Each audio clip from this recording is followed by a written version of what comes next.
지난 시간에는 동탁의 죽음에 대해 알아봤는데요. 이번 시간에는 동탁 사후 후한의 조정에서 어떤 일이 일어나는지에 대해 알아보도록 하겠습니다.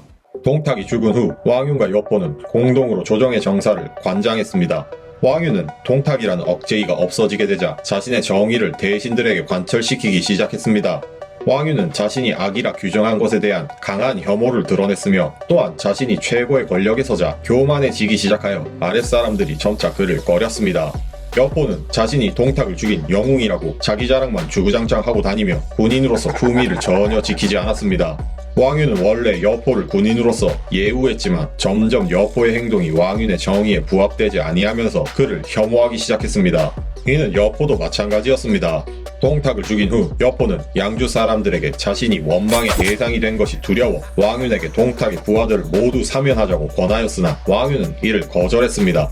이뿐만 아니라 여포가 동탁의 재물을 군사들에게 나누어 주자고 청하였으나 이 또한 거절했습니다. 이에 여포도 자신의 부탁을 전부 거절한 왕윤에 대해 불편한 감정을 느꼈습니다.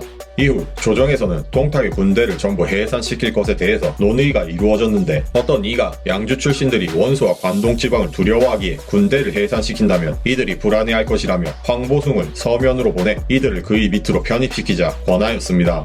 이에 왕윤은 원소 등은 자신을 따르는 사람들이니 동탁의 군대를 해산시키더라도 그들을 죽이는 일은 없을 것이고 오히려 동탁군을 해산시키지 않는다면 관동과 원시 가문이 제2의 동탁이 등장한 것으로 오해할 수 있다며 거절했습니다.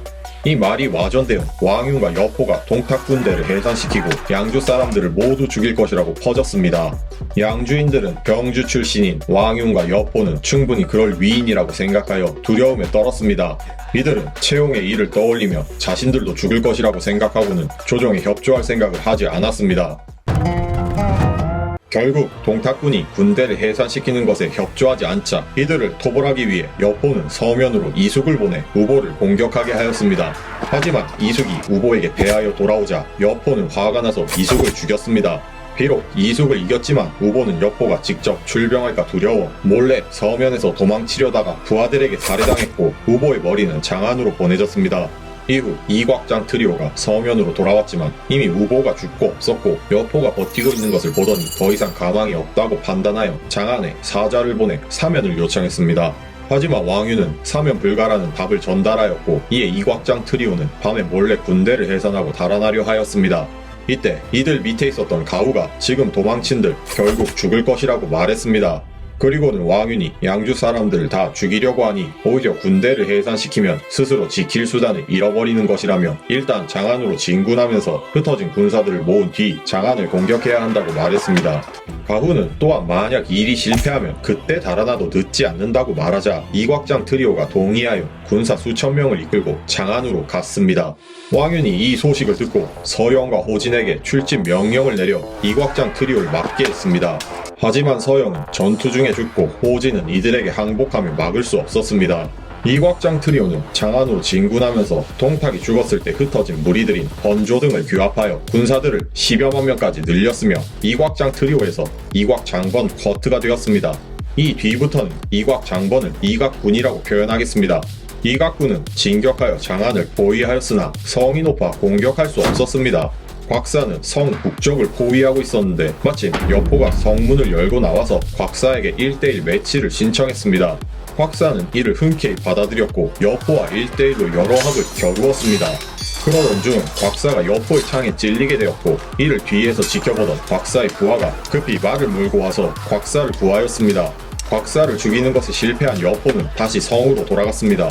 이후 여포의 부하가 반란을 일으켜 성의 문을 열자 이곽군이 장안으로 들어갈 수 있었습니다.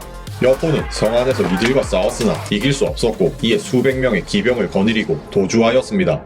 도주하기 전에 왕윤과 함께 떠나자 하였으나 왕윤은 헌제를 남겨두고 떠날 수 없다며 거절하였습니다. 여포를 격파한 이곽군은 그 뒤 여러 대신들과 백성들을 죽였는데 이에 왕윤은 헌제를 모시고 함께 동쪽 성문에 올라 그들을 피하였습니다. 이곽군이 성문 아래까지 와서 헌제를 향하여 엎드려 머리를 조아리며 이것은 반란이 아닌 단지 동탁의 복수를 한 것이니 용서를 해달라고 청했습니다. 또한 왕윤을 아래로 내려보내달라고 청하니 헌제는 거절을 하였습니다. 하지만 이곽군이 물러날 기미가 안 보이자 마침내 왕윤이 스스로 내려가 이곽군에게 잡혔습니다.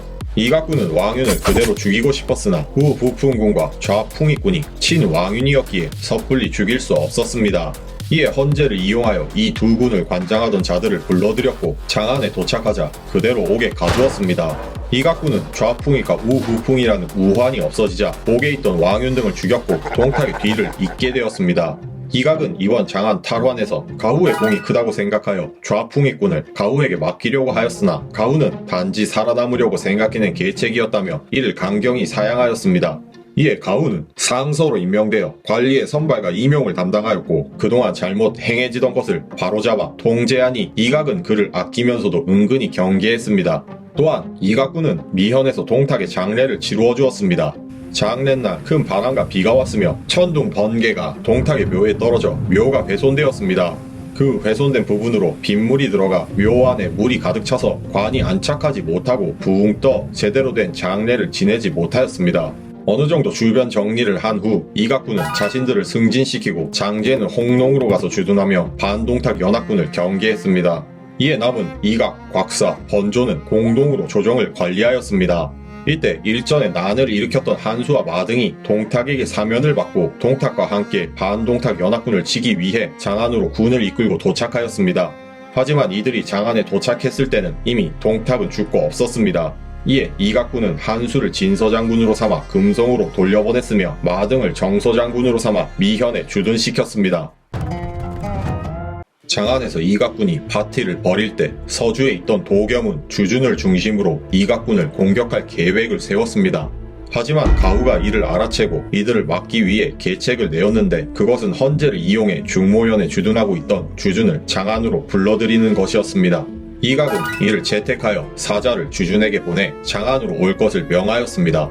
이에 도겸은 주준이 장안으로 가지 못하도록 만류하였으나 주준은 황제의 명을 거역할 수 없다며 동탁에 비하면 이각, 곽사, 번조는 별거 아니라고 말한 뒤 장안으로 갔습니다. 주준이 없어지자 도겸 등은 계획을 중단할 수밖에 없었습니다. 한편 장안에서 도주했던 여포는 원술이 있는 남양군에 도착하였습니다. 원술은 그를 후하게 대우해 주었는데 여포는 자신이 원씨 가문의 원수인 동탁을 죽였기에 원씨 가문의 은인이라며 백성들의 재물을 뺏는 등 멋대로 행동하였습니다.